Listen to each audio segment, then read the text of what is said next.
Senhoras e senhores, boa tarde. Cumprimento a todos, na pessoa do presidente do Clube de Engenharia, o engenheiro Pedro Celestino, a quem parabenizo pela iniciativa do Brasil Amanhã e manifesto meus agradecimentos por essa oportunidade. Nós vamos conversar sobre a pandemia do Covid-19 e o impacto sobre a atividade de mineração no contexto global. Antes de nós entrarmos nesse assunto, eu gostaria de fazer algumas leves considerações a respeito desse fascínio que vem sempre tido ao longo da histórico do homem pela busca dos recursos minerais. Nós temos registro na época da pré-história, e na época da pedra e na época dos metais, que o homem fazia uso do cobre, do ferro, para construir os seus equipamentos, para poder usar também o seu dia a dia. E observa-se que, à medida que o homem pré-histórico, ele foi saindo do confinamento das cavernas, ele passou, então, a ter uma vida mais livre, ele foi ganhando os rios, e dos rios aos mares, e dos mares levou até em torno do século XV as grandes conquistas que nós temos registros aqui na América Latina, na Colômbia, no Peru, na Bolívia, a busca por esses metais, pratas e ouros e outros metais preciosos. E, inclusive, no Brasil, no século XVII, com o movimento das entradas e bandeiras, nós temos também os registros do homem na busca das esmeraldas. Mas o fato mais consistente dessa interação do homem com os bens minerais, ele se deu no século XVIII, com a Revolução Industrial na Inglaterra, quando da necessidade de se assegurar os suprimentos minerais para manter o desenvolvimento da Revolução Industrial, havia necessidade de se comprovar a ocorrência, as áreas daquelas deficiências, se havia suprimento para manter esse movimento econômico e o uso, a busca pelas máquinas a vapor.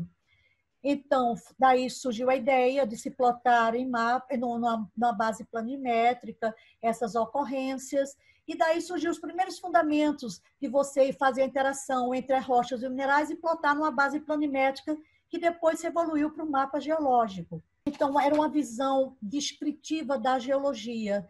Somente na década de 60, já no século XX, foi com o grande evento com a tectônica de placa, a deriva dos continentes, foi que começou a se entender melhor que a geologia é uma ciência interativa, que ela é dinâmica, ela não é uma ciência estática. E então começou a se entender melhor, isso levou para a compreensão dos modelos dos depósitos minerais. E aí houve um grande boom no desenvolvimento da pesquisa mineral, da mineração. Inclusive, nós temos um fato muito interessante aqui no Brasil, quando, nessa ocasião, a Diretoria de Exploração da Petrobras, se inteirando sobre o avanço do conhecimento geológico através da tectônica de placa, naquela ocasião, as pesquisas a busca de petróleo, elas estavam predominantemente concentradas em terra, no território onshore, na região do Recôncavo. Então, ela começou as primeiras iniciativas a se aproximar offshore, na bacia Sergipe-Alagoa, daí partiu para a bacia de Campos, e então hoje nós chegamos no pré-sal. Essa evolução do conhecimento, ela não ficou só restrita para o setor de óleo e gás, atingiu também a busca de todos os outros depósitos minerais, e numa concepção da geologia com muito mais uma visão mais objetiva, mais matemática da ciência. Passou-se a se fazer uso de todos esses instrumental, desses modelos matemáticos, e houve um grande avanço, um verdadeiro boom no uso do homem pelos seus recursos minerais. Agora vamos ver, quando esse grande avanço pela busca dos recursos minerais, com essa nova noção da concepção matemática, modelos matemáticos, observou-se paralelamente que as mudanças climáticas estavam provocando uma grande mudança de eventos na natureza. Nós temos os tsunamis, os terremotos, os maremotos, o degelo das calotas polares, provocando o aumento do nível do mar. E, em consequência disso, começou-se a haver uma preocupação de se pensar mais no planeta, no meio ambiente, na proteção. se não me engano, esse movimento ele nasceu no Canadá. Então, com isso, houve uma preocupação, a mineração começou a assumir um papel como de uma ação meio predatória. Então, em função, em 2015, a ONU lança os seus Objetivos de Desenvolvimento Sustentável, que foi muito importante para que a mineração começasse a ter um desenvolvimento com essa noção, com esse conceito da aplicação racional dos recursos minerais. E quando nós estamos com já a mineração avançando, por sendo conduzida de uma maneira mais racional, nós somos surpreendidos agora, em fins de 2019 e 2020, por um evento, esse inimigo invisível que é a pandemia. Foi uma ação verdadeiramente devastadora, de âmbito global, atingindo todos os países e que produzindo dezenas, milhares de óbitos de pessoas, produzindo um verdadeiro transtorno nos diversos setores econômicos, inclusive na mineração. Vamos agora analisar, fazer aqui um breve sumário do que ocorreu em diferentes países com esse efeito da pandemia provocado pelo coronavírus. No relatório produzido pela S&P Global Market, ele publicou um dado que no primeiro trimestre da pandemia, cerca de 260 minas espalhadas em todos os continentes tinham então interrompido as suas atividades, com um grande impacto em toda a cadeia produtiva dos recursos minerais. Então, ou seja, observou-se também uma reação por parte de todos os dirigentes dos diferentes países no sentido de criar medidas preventivas, medidas sociais que viessem, então, inicialmente promover, proteger a população dos impactos da pandemia e, paralelamente, na maior parte desses países, foram analisados como a mineração seria colocada nesse contexto, na conjuntura da pandemia. E, então, a maior parte dos países, eles elegeram a atividade da mineração como sendo uma atividade essencial. Agora, vamos analisar que nem todos, isso não foi uma medida homogênea em todos os países. Houve algumas divergências, algumas diferenças de comportamento, dependendo de que setor da mineração estava sendo aquele mais praticado por aquele determinado país. Então, vamos ver rapidamente em alguns países os efeitos. Por exemplo, no caso do Brasil, a primeira iniciativa do governo foi tentar reconheceu a mineração como atividade essencial, não produziu nenhuma interrupção, não foi decretada nenhuma interrupção, e se manteve a atividade de produção, principalmente com a preocupação de manter o suprimento da cadeia produtiva, e principalmente também para que não houvesse nenhum impacto na balança comercial. Apesar do relatório do Banco Mundial ter inicialmente produzido um diagnóstico que a pandemia da Covid-19 deveria atingir a mineração brasileira entre 15% a 20%, os dados mais recentes mostram que esse impacto é da ordem de 17%, ou seja, está dentro desse limite que foi constatado. E esse índice poderá atingir até 40% quando se trata da indústria de petróleo e gás. Esses são dados para o Brasil.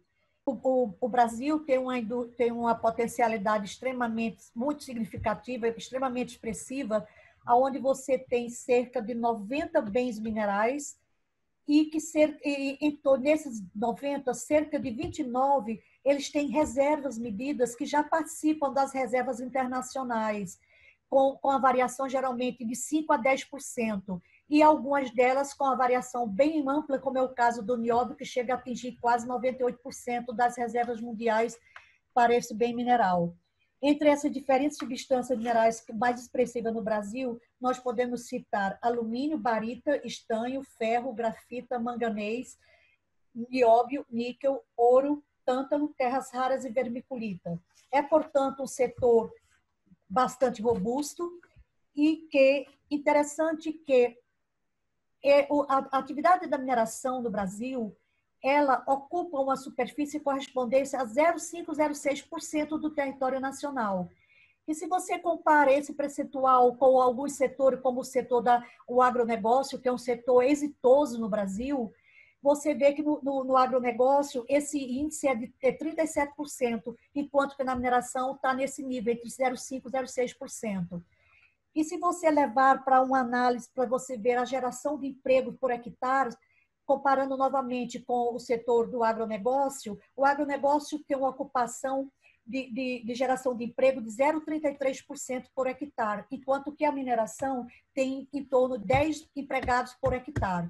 Agora, levando então agora essa análise para o retorno econômico que agrega a produção nacional, nós temos que a mineração, por hectare, ele gera R$417 mil por hectare, enquanto que o agronegócio gera R$5 mil por hectare. Então, você vê que é uma atividade que ela tem peso, ela é robusta, ela tem eficiência na economia do país. Vamos ver agora o que aconteceu com a Austrália diante da pandemia. A Austrália é um dos setores mais robustos da mineração, uma indústria consolidada, extremamente bem conduzida, e é o maior produtor de ferro. E observou, seu governo considerou a mineração na pandemia como uma atividade essencial e não houve qualquer interrupção nas atividades, elas continuaram normalmente. E observou-se até interessante que, por exemplo, na produção de ferro, as duas maiores empresas produtoras, que é a Rio Tinto e a BHP, elas tiveram até aumento na produção de ferro durante a pandemia. E, inclusive, também no setor de bauxita, também apresentou um aumento de 8% nessa produção durante a pandemia, enquanto que no setor de alumínio e cobre e titânio houve um declínio de cerca de 8%. A Austrália é um grande produtor de ferro, carvão, metalúrgico e tem um peso muito forte na economia do país, a atividade da mineração. Vamos observar agora uma análise na África do Sul. A África do Sul é interessante que a mineração, por exemplo, ela é uma grande produtora de ouro, de platina, e ela tem um peso muito grande no setor, no produto interno bruto do país. Ela tem cerca de 500 minas em produção e o governo determinou o seguinte: uma interrupção na atividade da mineração, com exceção do setor de carvão, porque o carvão ele assegura o suprimento para a energia do país em cerca de 70%, que a energia vem das termoelétricas. Agora, a produção da África do Sul, que ela é uma grande produtora em platina, ouro, diamante, carvão, titânio, ela foi já atingida, em função da pandemia, por cerca de 5%, impactando a economia, isso em torno de 85 milhões de dólares durante esse primeiro trimestre da pandemia. O Canadá, que é um grande produtor de urânio, um dos maiores produtores de urânio do mundo, ele teve, o governo determinou, a iniciativa privada determinou o fechamento e a paralisação da atividade de urânio. E o grupo Orano, que é um grupo francês, que é o distribuidor, o maior produtor de urânio do mundo, ele assegura a produção da energia elétrica para a França, que 70% da energia do país é proveniente de urânio. Entretanto, esse fato da interrupção indeterminada das atividades de urânio no Canadá não preocupou tanto o governo francês, porque ele tem estoques assegurados por cerca de 2 anos. Vamos ver, então, passando agora para a China. A análise da China é interessante, porque a mineração na China tem uma atuação estratégica e econômica extremamente forte, porque enquanto o país é um grande produtor, por exemplo, o país é um grande produtor de carvão, ele é ao mesmo tempo também um grande consumidor de carvão. A China é uma das maiores produtoras de minerais metálicos. Entretanto, em 2017, ela consumiu 50% de toda a produção mundial dos elementos metálicos. Então, você vê que a China, quando você analisa o setor mineral da China, você tem que ver nessa visão. Ela tem uma figura de consumidor e produtor de grandes reservas, de grande produção de recursos minerais, mas, ao mesmo tempo, é uma grande consumidora. Então, isso é uma das preocupações que está causando a pandemia na China, é o mercado, por exemplo, do suprimento das cadeias internacionais ela importa o cobre do Peru e do Chile, e ela importa também o níquel das Filipinas e da Indonésia. Então, ela tem esse receio de como está se comportando esses dois países no suprimento desses dois minerais para abastecer as suas indústrias. E a atividade de mineração na China, ela impacta a indústria produtiva de todo o país em cerca de 6%. Vamos agora, e como outro ponto que também preocupa a China é a produção de ferro, que ela é a maior produtora de ferro, mas também a maior consumidora. Ela teve, então, sofreu inicialmente uma redução na sua demanda de cerca de 17% no carvão para suprir as suas indústrias, no ferro em torno também de 13%. Isso teve um impacto na indústria do aço, que é onde a China tem conseguido ocupar um espaço de bastante destaque no cenário internacional. E o outro setor que também preocupou a China com a pandemia foi que houve um decréscimo, um declínio na produção de terras raras, que a China é quem praticamente suprime todo o mercado internacional. Era uma grande produtora de terras raras, também uma grande consumidora, e houve, então, uma queda na produção interna das terras raras na China. Vamos agora analisar o que está acontecendo no mercado, no cenário nos Estados Unidos.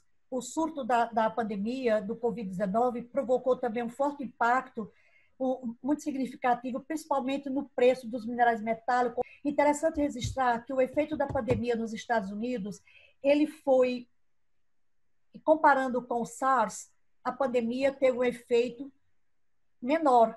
Mas se você compara com a crise econômica de 2002, 2008, esse efeito foi muito maior da crise econômica. Agora, vamos ver na Rússia. A Rússia, nós não temos dados de como foi esse impacto, apesar de que as exportações na Rússia da mineração tem um peso muito grande, que corresponde a 16% das exportações de todo o país. E a Rússia é um grande produtor de níquel, paládio, diamante, alumínio, platina, aço e cobre. E uma grande preocupação é como funciona a indústria do aço, até que ponto a produção de carvão pode influenciar e manganês na produção de aço na Rússia. No Japão, a situação é uma situação bem diferente, porque o Japão ele não tem setor mineral marcante. O setor mineral é praticamente nulo, ele não produz minerais ferrosos, não ferrosos, nem os minerais combustíveis fósseis. E a mineração ela impacta a economia do Japão apenas em 0,1%. Mas ela tem os setores automotivos e os setores de aço, que são duas indústrias extremamente fortes no país, e já sofreram um grande impacto em função da demanda que é toda importada. Por exemplo, na produção automotiva, já houve um decréscimo de 26%, e na indústria do aço de 12%. Na Índia, essa situação da pandemia, ela afetou bastante o governo, principalmente no sentido da mobilidade de sua população. Por isso que ele determinou a mineração, suspendeu todas as atividades, com exceção do carvão, que é o suprimento para as termoelétricas, que responde por 70% da energia do país. Também tem algumas preocupações em relação à produção de aço, que tem um peso na economia do país, e na produção de alumínio. Na Indonésia, a preocupação do governo foi que a mineração ela é quem assegura um grande percentual de cerca de 40% dos empregos nas regiões remotas do país. Então, o governo adotou algumas medidas no sentido de manter essa atividade nas regiões remotas em produção sem interromper as ações. No Reino Unido não tem grandes impactos, apesar de que no Reino Unido tem um setor, que é o setor de produção de materiais de construção para engenharia civil. O governo determinou a não paralisação dessa atividade. E a mesma situação aconteceu também, no mesmo sentido, na indústria também de elementos do materiais para engenharia civil, da construção civil, em relação também, tanto na Colômbia, como também em relação ao México, porque para poder manter os grandes megaprojetos do governo do México na construções de aeroportos, de metrô, de trem-bala. Então, eles mantiveram essa atividade, foi o único setor da mineração que se manteve ativo. A Suécia, que produz cerca de 90%, assegura a produção de 90% do ferro e também do cobre e do chumbo para a Comunidade Econômica Europeia, ela não produziu, a atividade ela seguiu seu ritmo normal, sem nenhuma interrupção. Já na Ucrânia, que é um grande produtor de ferro, manganês e carvão, ela manteve a sua indústria em produção porque tem um grande impacto na indústria de aço, que é responsável por um percentual muito alto nas exportações do país. Então, não houve interrupção. A Namíbia, que tem uma indústria mineral muito forte, ao contrário, o governo ele decretou um lockdown, teve um grande impacto em toda a economia do país, quase todas as atividades foram desativadas, e o impacto da mineração na Namíbia chega até quase 10% sobre o PIB da economia. Então, está causando grandes impactos na economia do país. Em Moçambique, o governo não decretou nenhuma medida, a preocupação dele mais foi em salvar as pequenas e médias atividades da atividade mineira, as pequenas e médias empresas. E paralelamente, ele também deixou as atividades de carvão, que tem um grande impacto na vida econômica do país, sem nenhuma interrupção, cuja produção ela é totalmente proveniente da produção da empresa Vale, na região de Moatize. E a Vale manteve suas atividades sem nenhuma interrupção. Angola é uma situação interessante, foi uma grande frustração para o país, para o governo, porque o governo estava exatamente desenvolvendo, consolidando toda uma política de gestão para os recursos minerais, inclusive já com o aumento dos investimentos atrativos nacionais e internacionais para a indústria, porque é um país com alto potencial mineral, e, inclusive, recém-criada agência de recursos minerais. Toda essa programação do governo ela foi interrompida, foi paralisada em função do surto do Covid-19. A Colômbia manteve os seus projetos de produção de carvão metalúrgico, e o Peru, que é um grande produtor mundial é um grande produtor mundial de zinco, chumbo, ouro e cobre e prata, não só no contexto global como na América do Sul, ele sofreu um grande impacto em função das medidas de medidas sanitárias, de isolamento social, e isso já está atingindo a população em cerca de 5% da produção desses minerais do país. E, consequentemente, atingindo também as exportações. O México ele não teve grandes medidas, mantém a atividade sem interrupções, com exceção do que for, ele determinou que a atividade artesanal, que ela aglomera muitas pessoas, ela fosse suspensa.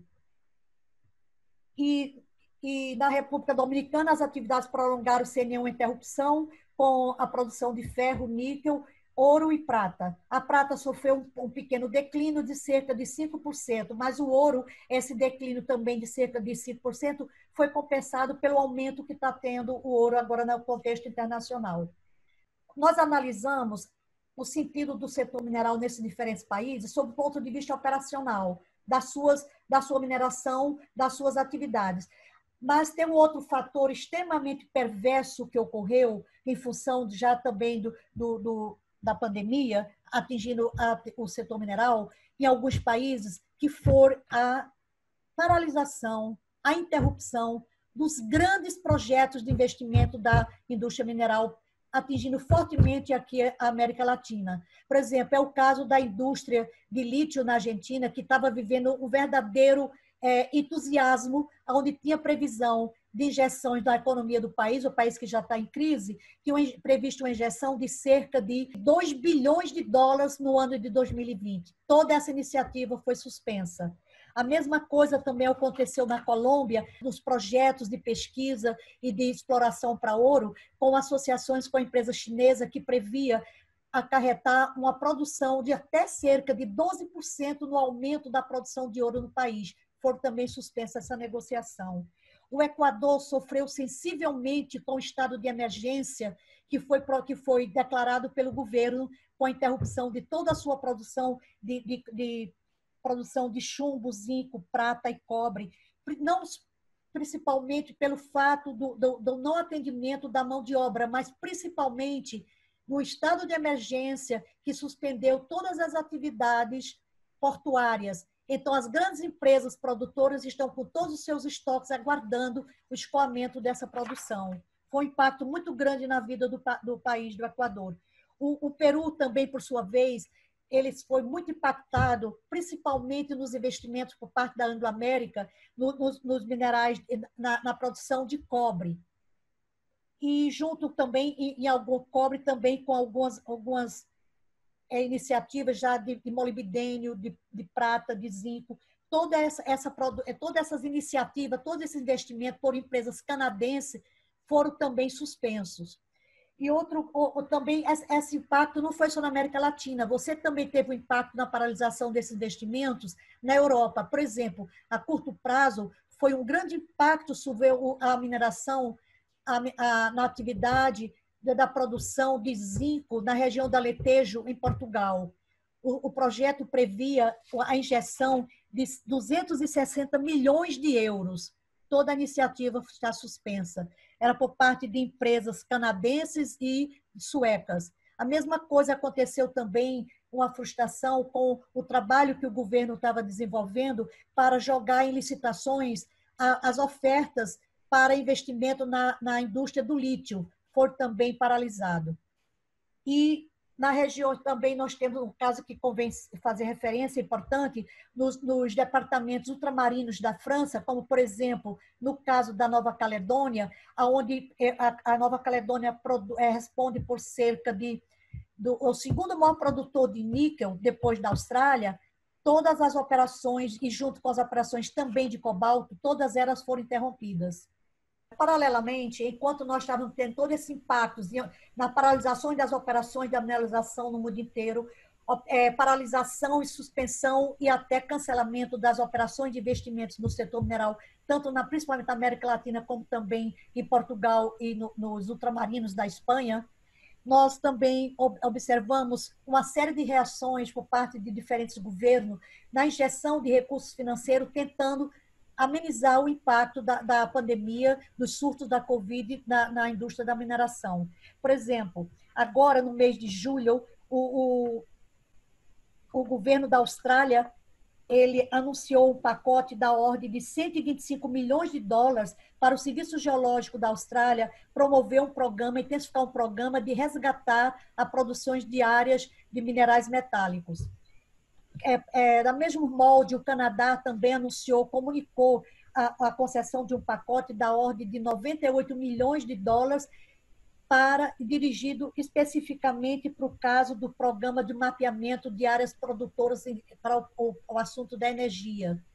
O governo britânico também fez um fundo da ordem de 185 mil pounds, unicamente dirigido para a busca de elementos de minerais, o que eles chamam de raw materials, os minerais considerados estratégicos para produções das indústrias de alta tecnologia, da indústria de 4.0, a indústria do G5. Então, e junto com isso, a Comunidade Econômica Europeia também anunciou agora, essa semana, um pacote da ordem de 750 bilhões de euros, onde inclui a mineração para ser contemplada. Apesar dos Estados Unidos ter anunciado um pacote da ordem de 2 trilhões de dólares, é uma decisão do poder central, a mineração ela não pode ser diretamente beneficiada, porque essa política depende mais dos governos locais. Então, mas, por outro lado, houve um limite que permite contemplar as pequenas e médias empresas. Por exemplo, aquelas empresas que têm um orçamento em torno de 2,5 bilhões de dólares e 10 milhões de empregados, ela pode ser beneficiada com esse pacote de 2 trilhões de dólares. Elas podem fazer parte, ser inseridas. A Rússia também anunciou um pacote da ordem um pacote de fundos da ordem de 120 bilhões de dólares para ajudar as empresas, porque o setor mineral da Rússia ele é dominantemente desenvolvido por empresas privadas, com exceção do óleo e gás, e uma única exceção do setor mineral é o caso da indústria de diamante, que ela é estatal.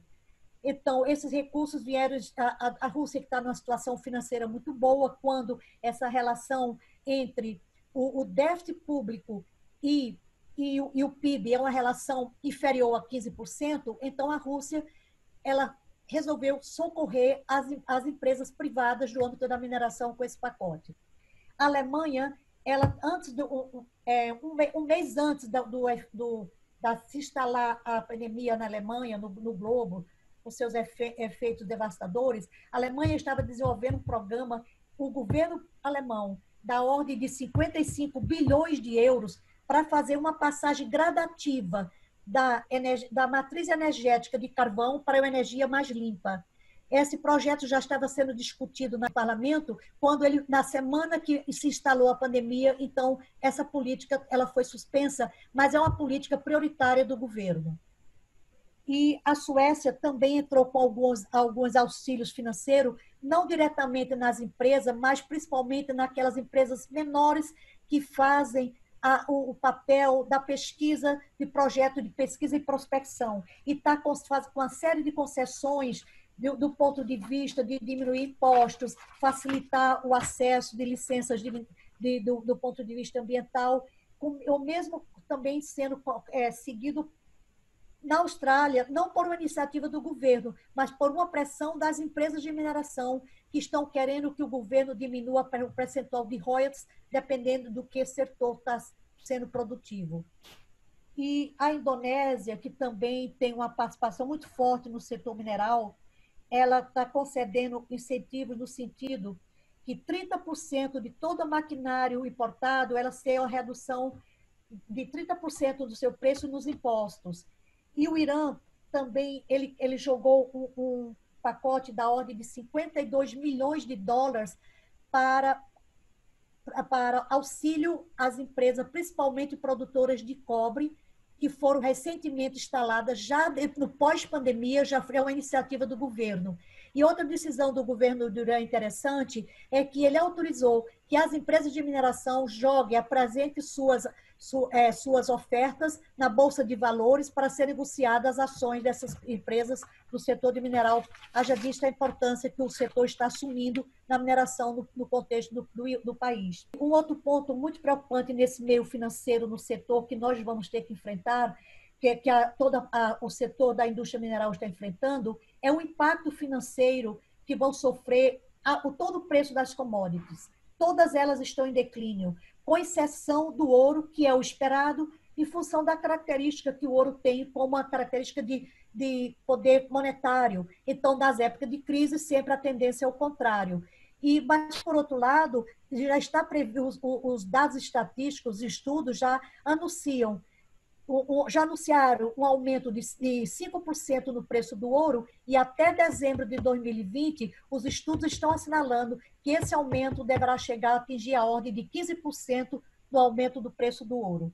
Bom, gente, depois dessa apanhada, dessa retrospectiva do que anda acontecendo no setor mineral, quer seja na parte da produção, quer seja na parte do corte de investimentos, quer seja nas concessões que os governos estão produzindo nesse financiamento para todos esses países, tentando ajudar as empresas, como o setor da mineração no contexto global, como ultrapassar essas grandes dificuldades, vamos analisar quais os impactos e quais os benefícios para a indústria da mineração no Brasil o Brasil poderia se beneficiar desse cenário. Então, veja bem, o recente estremecimento nessas relações bilaterais e uma escalada retórica na relação entre a Austrália como maior produtor de minério de ferro e a China como maior consumidor, nós incluímos a possibilidade, que já tem evidência nesse sentido, que a China possa ser levada a tentar diversificar, ao invés da Austrália ser o maior fornecedor de minério de ferro para ela poder incluir outras possibilidades. E isso abriria uma grande possibilidade para o Brasil, que já é o segundo maior fornecedor de minério de ferro para a China. Então, o Brasil deveria pensar nessa possibilidade. Uma outra possibilidade interessante é com relação à Alemanha. O governo alemão, uma política extremamente interessante e efetiva que já está em desenvolvimento, que é ele financia as empresas produtoras que buscam, importam suprimentos para a sua indústria alemã. De que maneira isso é feito? Isso é feito através da agência DERA e ele está criando as câmaras de comércio nos países que eles veem como podendo ser parceiro nessa negociação. E o Brasil foi um dos países selecionados pela Alemanha, com a Câmara de Comércio bem instalada já em São Paulo. E o que eu gostaria de colocar, essa negociação ela é predominantemente dirigida por raw materials, os minerais considerados críticos para suportar as indústrias de alta tecnologia. Então, eu vou citar um exemplo aqui concreto já dessa negociação, uma negociação exitosa, que envolveu o Serviço Geológico do Brasil, através da Câmara instalada em São Paulo, do Brasil e Alemanha, e com o Serviço Geológico do Brasil e com essa agência DERA. Nós começamos, então, a pesquisar, trocar a transferência de tecnologia, a pesquisar a presença de cobalto e de tântalo em alguns rejeitos de mineração nosso no Brasil, e os resultados estão sendo extremamente exitosos. Ou seja, nós estamos assimilando tecnologia e agregando poder nesses rejeitos, nesses passivos mineiros nossos, nas nossas áreas, já, principalmente no caso do cobalto, nas áreas que são os passivos da mineração de níquel, o níquel laterítico, e também no caso da produção de tântalo, na produção relacionada com as províncias estaníferas. Um outro ponto que convém também o Brasil começar a ver como uma possibilidade aí dentro desse cenário é essa preocupação que o governo japonês começa a demonstrar com o grande impacto positivo e de sucesso que está tendo a indústria do aço do governo chinês.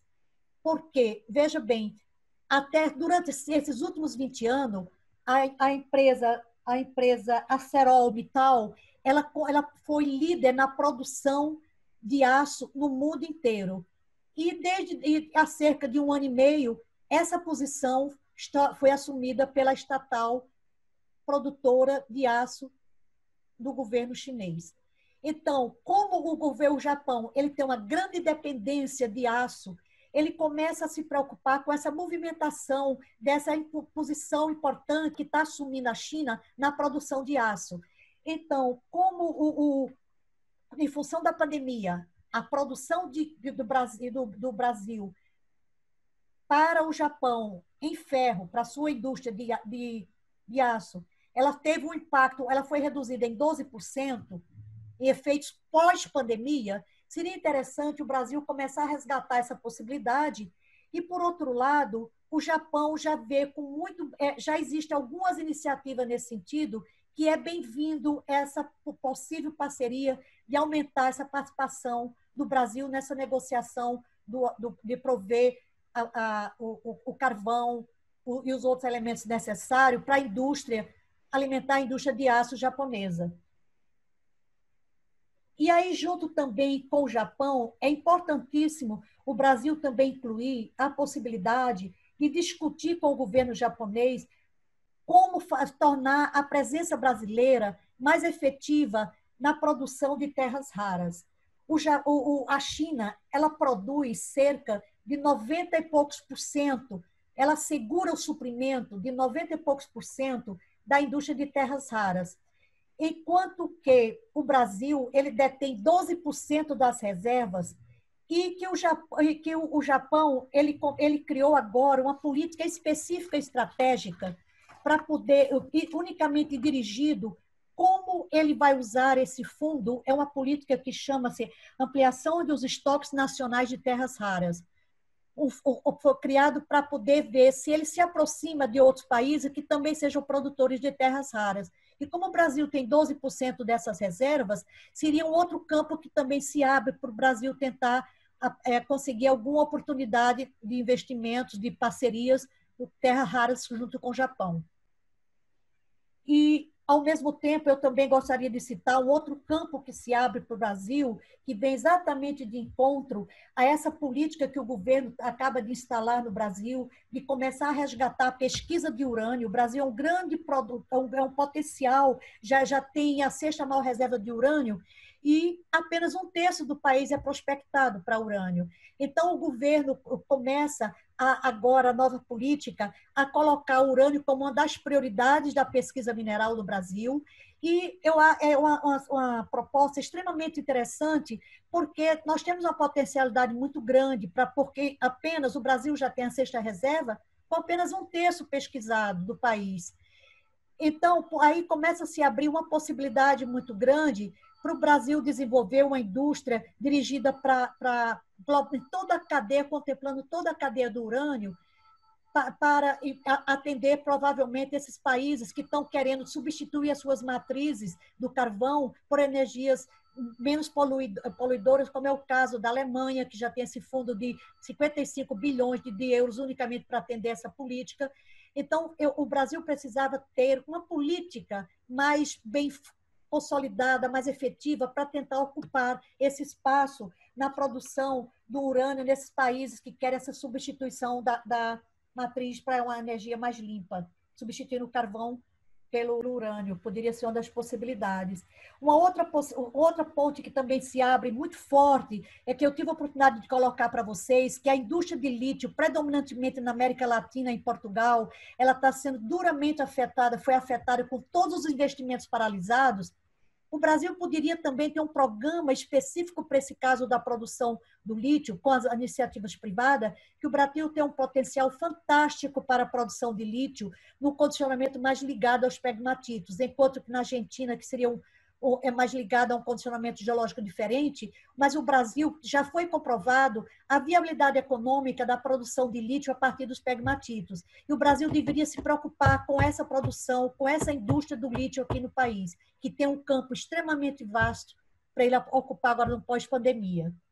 Uma outra lição que o Brasil deveria também se colocar na consideração na sua política mineral estaria relacionado com o fato de, quando se analisa, que eu tive a oportunidade de colocar para vocês, desse grande impacto, quando comparando-se o impacto da pandemia no setor mineral da Austrália e no setor mineral da África do Sul, dois grandes produtores, enquanto na Austrália não houve nenhuma interrupção, ao contrário, a produção até aumentou, a produção mineral, na África do Sul houve uma perda de 5%.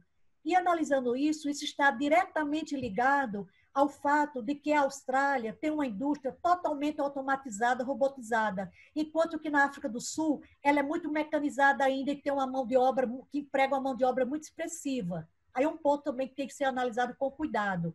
Mas o grande, vamos dizer, sucesso desse setor mineral da Austrália vem da parceria visando a robotização da mineração, da parceria entre governo, iniciativa privada, os grandes institutos tecnológicos que desenvolvem pesquisa e que está sendo responsável por estar robotizando toda a indústria mineral. O Brasil poderia copiar esse modelo. E uma outra lição também aprendida, que nós deveríamos aprender, o Brasil ele deveria também se preocupar em oferecer uma política de incentivo financeiro para a atividade mineral, principalmente para as indústrias de pequenas e médias empresas, a Junior Company no Canadá. O governo da Bolsa de Toronto oferece inúmeros atrativos para investimentos para eles desenvolverem seus planos de pesquisa. E o Brasil, você não tem esses incentivos. E seria, então, extremamente interessante o governo, aliás, eu acho que isso já está sendo uma das propostas do governo, ele se aproximar, por exemplo, do BNDES, do Banco Central, alguns bancos particulares, e tentar criar linhas de crédito que viessem dar alguns incentivos e promover, estimular o investimento na indústria mineral. E, por fim, eu quero dizer aos senhores que, além dessa lição aprendida, dessa mensagem, eu gostaria de agora de retomar quando nós vimos aquele grande impacto que houve quando se chamou a indústria mineral do mundo inteiro para trabalhar no conceito do desenvolvimento sustentável, uma ação já em função da pandemia, que foi agora efetivada no dia 20, através de uma videoconferência, em 29 de junho, por iniciativa de 3 importantes comunidades da mineração, Austrália, Canadá e Estados Unidos, promoveram uma videoconferência onde analisaram todos esses impactos do pós-pandemia no setor, e a grande mensagem é que a atividade de mineração, as atividades dos serviços geológicos, as atividades das iniciativas privadas ligadas ao setor geociências, ela tem que ser conscientizada que você não pode desenvolver a geociência como uma ciência isolada. Ela é uma ciência multidisciplinar e que ela passa necessariamente pela visão humana. Você tem que associar agora a essa atividade a atividade das ciências sociais. Você não pode desprezar esse foco, visando sempre o bem-estar da população. E, para isso, eles até lançaram mão de uma coisa interessantíssima do filósofo, o Aristóteles, quando ele diz que a gestão dos países ela deve sempre ter, o gestor deve ter sempre em mente produzir a felicidade dos seus cidadãos. E aqui, então, com essa mensagem, eu encerraria fazendo uma recomendação ao Clube de Engenharia, que seria extremamente interessante que fosse convidado o ministro e o secretário de Minas e Energia, o ministro Bento Albuquerque, o secretário, o Alexandre Vidigal, para ele vir expor para o Clube de Engenharia o seu plano que foi lançado essa semana, que é o Mineração e Desenvolvimento 2020-2023, aonde baseia-se em transformar riquezas em patrimônio com a noção da sustentabilidade. Eu acho que seria importante o Clube de Engenharia se aproximar, discutir, ouvir e contribuir, se for o caso, até aperfeiçoando essa política de governo que está sendo instalada. E a grande preocupação do setor, por parte do governo, é que se instale no Brasil um setor mineral que tenha sustentabilidade embasado numa confiança jurídica e mais moderno e desburocratizado. Finalizando, eu quero dizer aos senhores que muito dessas informações que eu expus agora para o senhor tiveram como base 3 documentos. Um deles foi um trabalho produzido pelo Ministério das Relações Exteriores do Brasil, onde as suas diferentes embaixadas em todos esses países que eu fiz abordagem para os senhores, eles fizeram um apanhado do pós-pandemia, qual as tendências. O segundo documento é essa videoconferência que eu participei, quando tem essa mensagem, que as geociências, em qualquer atividade, em qualquer ramo, ela deve se aproximar do setor humano, valorização do homem. E o terceiro documento diz respeito a alguns pronunciamentos que eu já assisti do ministro Bento de Albuquerque, o secretário, sobre esse novo plano de mineração e desenvolvimento 2020-2023. Eu agradeço a atenção de todos os senhores e muito obrigada.